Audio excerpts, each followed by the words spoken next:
今天给大家唠唠新董卓啊，这个武将扎实了，得吃了呀！这10块钱签到拿这么一个新董卓很不错啊。这有一说一，算是一个小福利，有强度又有设计的一个将，首杀的开年好活。有强度很简单，但是有设计，反正对于首杀官方的那些设计师来说，不是一件容易的事儿。所以说咱要夸这个设计师吗？夸牛某啊，新董卓是玩家设计的，投稿的啊，那这就很正常了。新董卓这个将刻画了青年时期的董卓，这个时候的董卓啊，还没有那么臃肿，无论说他的心态还是他的身材。原话中的董卓，你看这笑的阳光开朗大男孩啊，腹肌也很结实啊，一身羌族服饰。董卓这时候成天跟羌族首领混呐，学了不少武艺，这不纯热血青年吗？很难想象未来董卓会变成那个样子啊。我们看技能，董卓是一个3-4的武将，有一点空血，一技能雄劲，有2段效果，一段是出牌阶段开始时（每轮限1次），你可以摸 X 的张牌 ，X 为你已损失的体值至少为1且至多为3，然后本回合的弃牌阶段开始时，你弃置所有非基本牌。很好理解啊，根据你受伤的程度多摸牌，伤得多就摸得多。但是无论你摸多少张牌，你到弃牌阶段就直接先弃掉所有非基本。这技能有点像树霸的庸4啊，老袁术多摸多弃那个。但袁术啊，他就弃固定数量的牌，董卓不好讲，他要弃所有非基本。非基本的话，锦囊还好说，回合内能用都用了，就是装备完全留不住呀。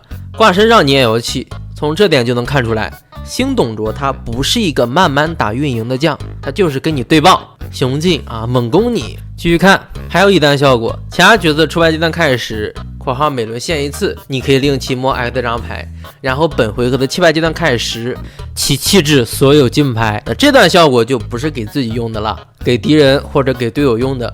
你在受伤上浅的时候掉1滴血的时候，给敌方一个人雄劲一下，让他多摸1张牌，到弃牌阶段他直接弃置所有基本牌，杀闪逃全弃掉。那后续的话，你这轮就没什么防御牌了，给你破防了呀，有点神干劫营的感觉。要不呢就给队友用，残血的时候让队友多摸2张牌，多摸3张牌，大波小爆发，就不管啥后续了，这也是一种玩法。这个技能有思路的呀，你选个新董卓反贼上来雄劲一下助攻啊，让他多摸张牌无所谓，接着弃牌阶段他就空城了，只能留个什么烂无懈之类的。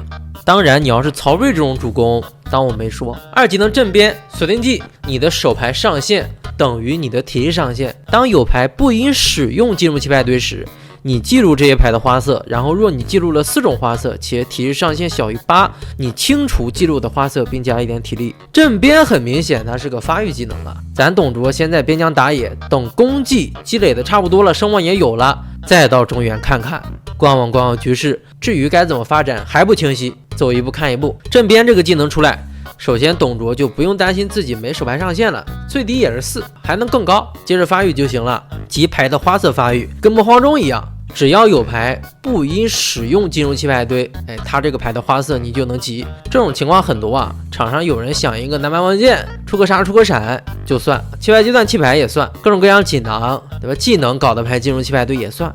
新董卓本身1技能他就能逼人弃牌呀，那这配合就出来了，而且他这个还是双向配合，你2技能体力上限搞上去，你相应的已损失体力就会更多呀。另外呢，你像延迟类的锦囊牌判定进弃牌队也算，锦囊本体进弃牌队也算，很多种方式。对于新董来说，集这个花色不算难，毕竟它是以全场为目标，人的越多越好集。倒是有可能会卡花色，黑桃、方片、梅花都有了，但一整轮就没人弃红桃，那你董卓也只能吃瘪，就看命吧。这个技能3技能报喜坏啦，到这董卓就有黑化的趋势了。每轮各限1次，一次性2张金牌进弃牌堆后，你可减点上限，将1张牌当决斗使用，或者是当一次至少2张非基本进弃牌堆后，你可以减1点上限，将1张手牌当1张无距离次数限制的杀使用。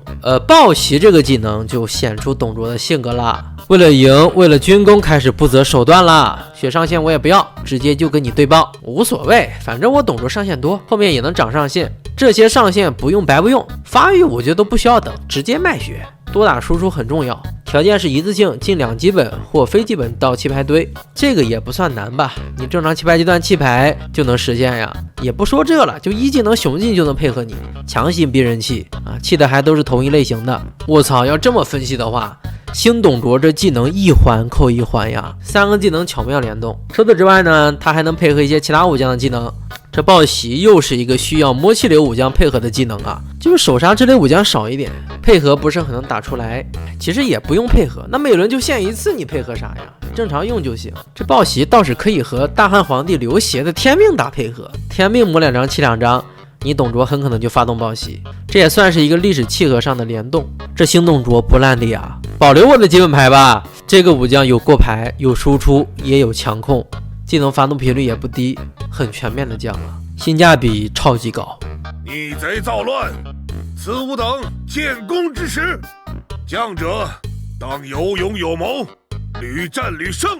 大好的军功，岂能放过？哈哈哈哈！我要看到遍地血海！